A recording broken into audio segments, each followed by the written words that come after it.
This is Alex here. In this video, I will recap one of the horror thriller films from 2003 titled Gothika. So without further ado, let's get started. The film opens with a psychiatrist named Miranda Gray, talking to a criminally insane patient, Chloe. Chloe shares that until today, the devil would visit her cell to rape her from time to time.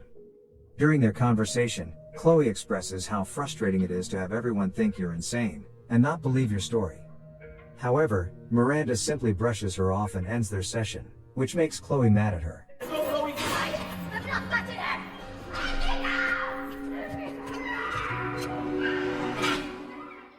Afterwards, Miranda walks to the other side of the asylum to report to her boss, Doug. It appears that Miranda has worked with Chloe for some time, but hasn't made any progress, as Chloe remains delusional as ever. Hearing this, her boss, who also happens to be her husband, tries to give her a new perspective on the matter. Afterwards, the happy couple share a kiss, until they get interrupted by Pete, a fellow psychiatrist who uncannily looks like our favorite superhero.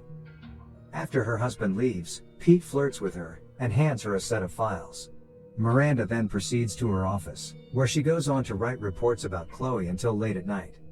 When she gets tired of work, she goes for a swim at a facility before heading home.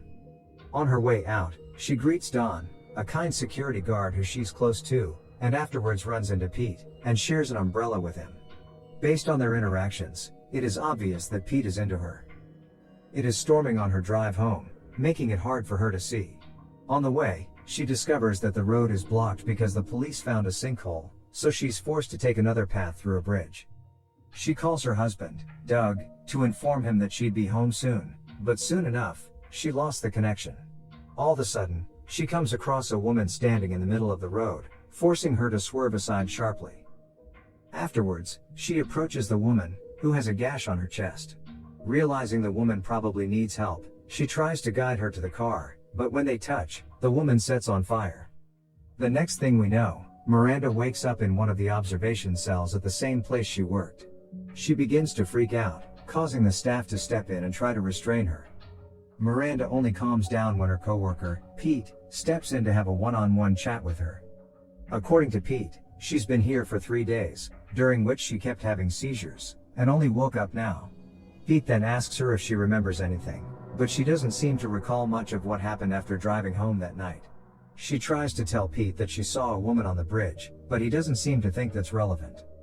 Pete goes on to tell her that her husband, Doug, is dead, and Miranda has been accused of his murder after she got home that night.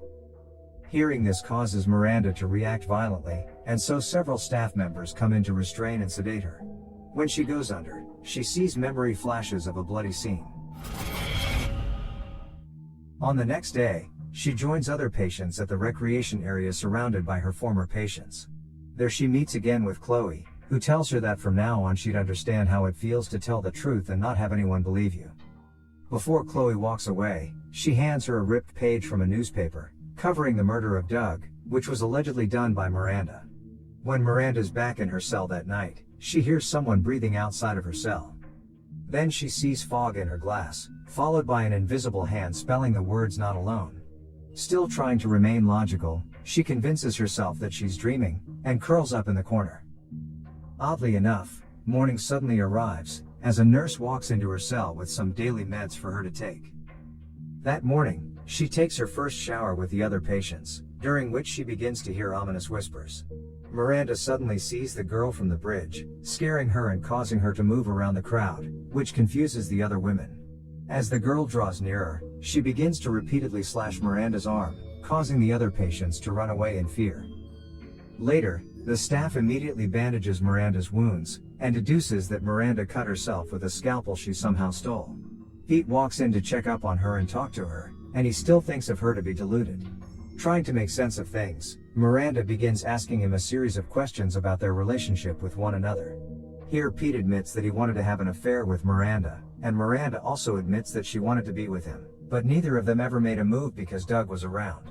To catch him off guard, Miranda suddenly points out that since her husband isn't around anymore, she and Pete can be together, but Pete tells her that he simply wants to help her get better for now. Later that day, Miranda calls out to Phil, another psychiatrist at the facility. She informs him that because of her personal entanglements with Pete, it's best that she gets handled by another doctor, but Phil coldly rejects this suggestion.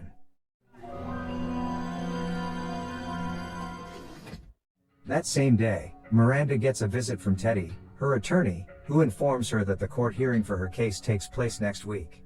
Since all the evidence are stacked against her, Miranda's only shot at freedom is if she pleads for temporary insanity. Miranda is appalled to hear this, and tries to convince Teddy that she is not crazy and that she did not kill her husband, but he doesn't believe her. The chief of police, Ryan, who happens to be Doug's best friend, then joins them in the room, while Pete keeps watch nearby. He tries to ask her details about the murder, but is unable to stay professional, and ends up demanding Miranda to explain why she killed his best friend. He then takes out the pictures taken from the crime scene to show Miranda just how brutal the murder was.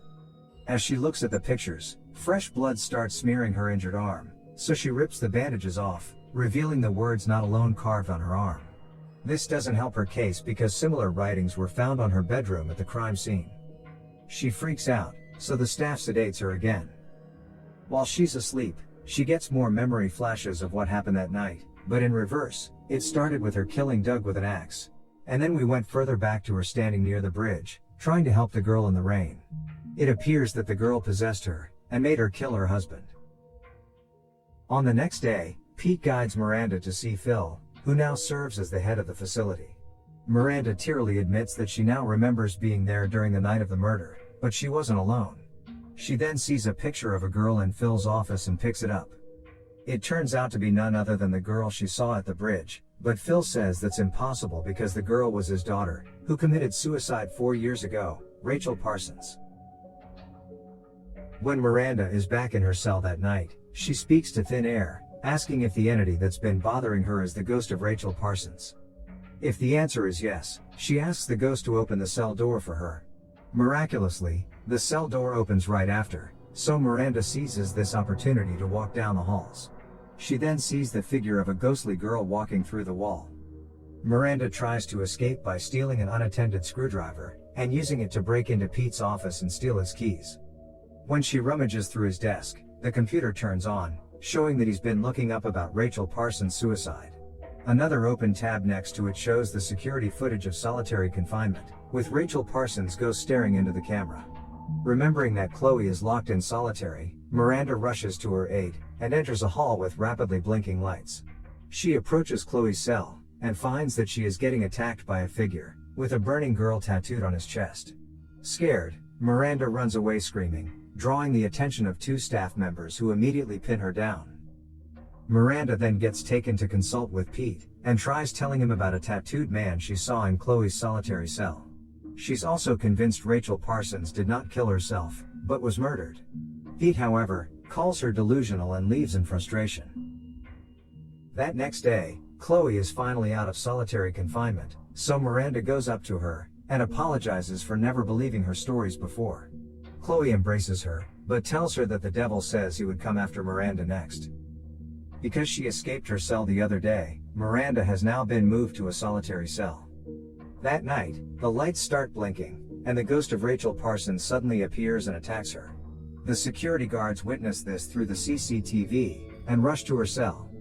However, when they get there, she immediately knocks them down and steals their keys.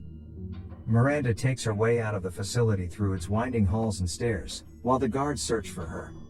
She then decides to hide in the pool area, and submerges herself to hide at the bottom of the dark swimming pool. But right as the guards leave, fortunately, the water muffles her scream. She exits the pool, and when the lights go out, she sneaks into the lobby, where she comes across Don, the nice security guard, and silently pleads for him to not tell his friends where she is. When his friends leave, Don even hands her his car keys to escape. At last, she makes it to the parking lot, and drives away with Don's car. Surprisingly, Rachel Parsons ghost tags along in the backseat, and tampers with the brakes, causing Miranda to almost run into a passing truck. But just as Miranda sighs in relief, she starts driving right for the sinkhole, but luckily the car stops just before she falls in. She then proceeds to head to the home she once shared with her husband, and finds all the lights switched on upon her arrival. When she enters the house, she hears Doug pleading for his life, and finds him maimed and bloody. Not just that, she sees herself swinging an axe and ending his life. After the memory flash is gone, she walks past the blood-spattered hall and enters the bedroom. Here she finds herself submerged in a bloody tub, and rising to see herself in the mirror, during which she screams as if to fight Rachel's ghost from possessing her. With her memories now complete, Miranda cries while looking through pictures of her and Doug, until Rachel's ghost suddenly whispers the words Willow Creek. Miranda then recalls that Doug would take a trip there every once in a while. And so, she visits Willow Creek, which turns out to be a ranch that Doug owned. As she explores the barn, she finds a box of film rolls and a hatch on the floor, which leads to an ominous room in the basement. Downstairs, Miranda turns on the lights, gasping in horror as she sees a bloody bed with restraints, boxes of drugs, and a video camera aimed at the bed. When Miranda looks through the files on the video camera, she finds footage of Doug forcibly kissing a restrained woman. It turns out that Doug was living a double life, kidnapping, torturing, raping and killing women. All of a sudden, she hears footsteps upstairs, and tries to hide, but gets cornered by a policeman holding a gun. Shocking them both, a pair of arms reach for Miranda from behind. It turns out to be the girl on the video. Apparently, the girl's name is Tracy, and she's been reported as missing for the past 2 weeks. The media is all over this revelation, and flock the police station to interview the police chief, Ryan. Miranda's attorney, Teddy, and Pete try to defend Miranda because now her motive for killing Doug is justified. Plus, she just saved a girl's life, but Ryan still assures them that she's still a murder suspect. Meanwhile, Miranda is now held in the interrogation room at the police station, and gets a visit from her colleague, Dr. Phil, who is shocked to learn that Doug was capable of such a vile thing. Here Miranda calmly explains to him that she's certain his daughter, Rachel, did not commit suicide. Instead, she was also one of Doug's victims, and she knows this because Rachel's ghost has been visiting her. Miranda now believes that Rachel is trying to send another message, and tries to convince Pete to help her with this, but he still won't buy into her ghost stories. However, when he gets to his office, he starts researching about tattoos of women in flames anyway. Because Pete won't help her, Miranda asks to see the police chief, and pleads her case. She believes that the meaning of the phrase, "not alone," means that there are 2 killers, and not just Doug. The accomplice must also have a tattoo of a woman in flames on his chest. Unexpectedly, Chief Don seems to believe her, and asks her to profile what kind of person they might be looking for. Using her expertise as a psychiatrist, Miranda constructs a psychological profile of the second perpetrator, and as she says all this, the chief looks uncomfortable.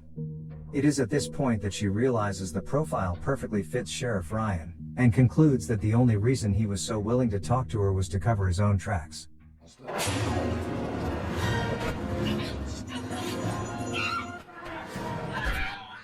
Ryan tries to sedate her, but she slips out of his grip. He chases her and starts wildly shooting, while we wonder, where did everyone at the police station go?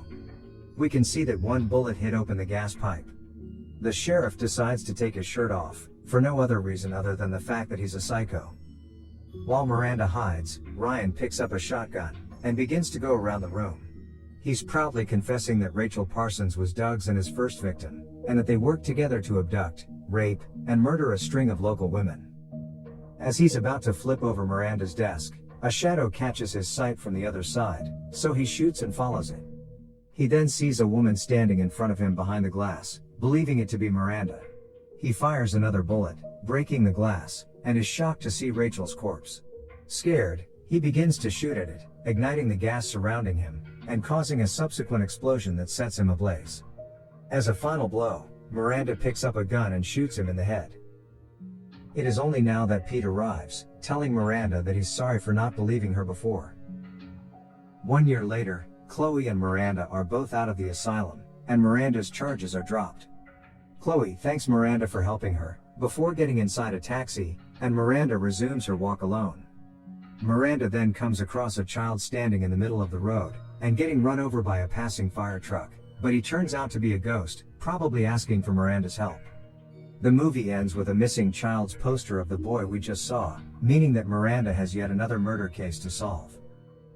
Please hit the subscribe button so you never miss an update.